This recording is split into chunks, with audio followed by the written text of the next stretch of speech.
What's the deal, y'all? This your man King Eric, the Media Assassin, coming at y'all with another video. Be sure to subscribe, hit the like button for me.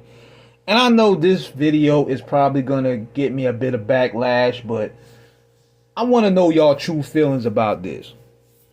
And revisiting Supreme Clientele 2, I'll be to say this: it's a great album, but it's not sticking to me. Pause. No pun intended. And see, the reason being is, I don't know what it is, guys. Like, it doesn't sound like, number one, your standard Ghostface or Wu-Tang album.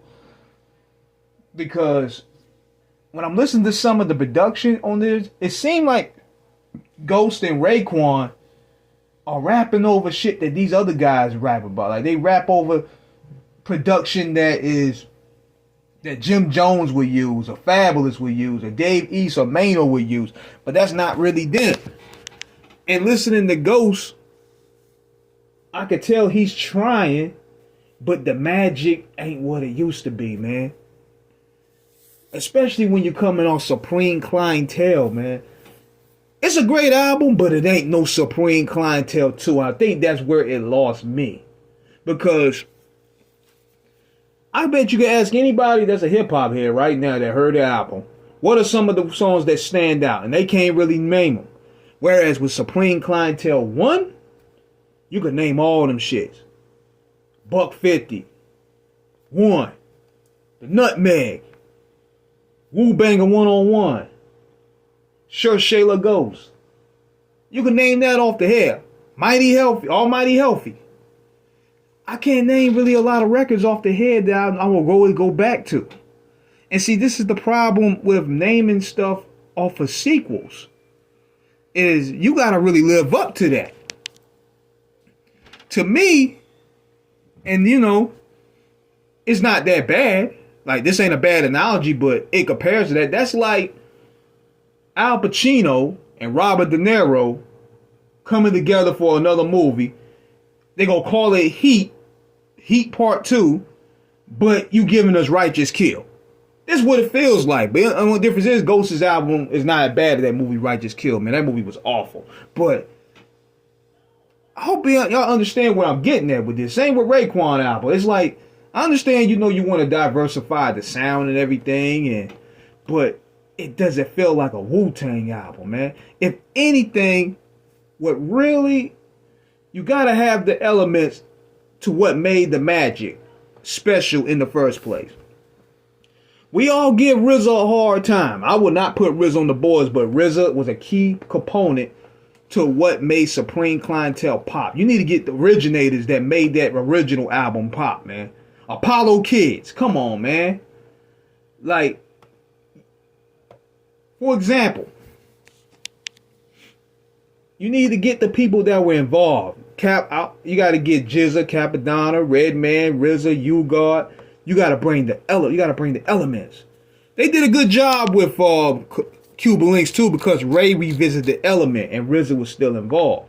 But here, like, you need you need the Hitman. You need Beat Juju from the Beat Nuts. You need all these components that made the first joint dope. I'm gonna name some of the people on the list. You got Carlos 6 July Brody. He is Saturday Night. You got RZA. RZA was involved with a lot of this. You need RZA. You need Black Mozart. Mathematics. That's who you need. Because if you can't have the sequel without going into the energy with that. Now, even though Superb passed away, and yeah, they fell out and everything, you could tell that those darts are from Superb in a way.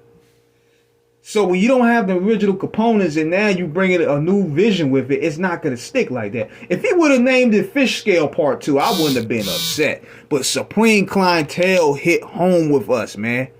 There's so many memories with that album. That album resurrected and put Wu-Tang back in the streets. And with this one here, I don't get that feeling. I mean, I don't get that feeling at all. And see, that's what I like about what's going on with the Mobb Deep album. They going back to Havoc and Alchemist. I don't want to hear Timbaland. I don't want to hear Pharrell. I don't want to hear Kanye. I want to hear Havoc and Alchemist because they the one that made that Burnt Biscuits. They make that ice pick music. I don't want to hear Swiss Beats. I don't want to hear none of these niggas that have nothing to do with the Mobb Deep sound. We want Mobb Deep. And I have a feeling that out of all the legendary albums, Infinite is going to be the best one. That's what we want to hear. So, I'm just having an honest opinion about the Supreme Clientele too. I could tell Ghost could still rap, even though his voice is still shot on some of these songs, because his voice is what made him an animated cat and what made him stand out. But there's none of those songs on this album that stood out like those songs on Supreme Clientele. So I wish he didn't name it that. He should have named it something else. He should have named at least Big Doe Rehab Part 2 or something. But let me know what you guys think, man. Subscribe, hit the like button, peace.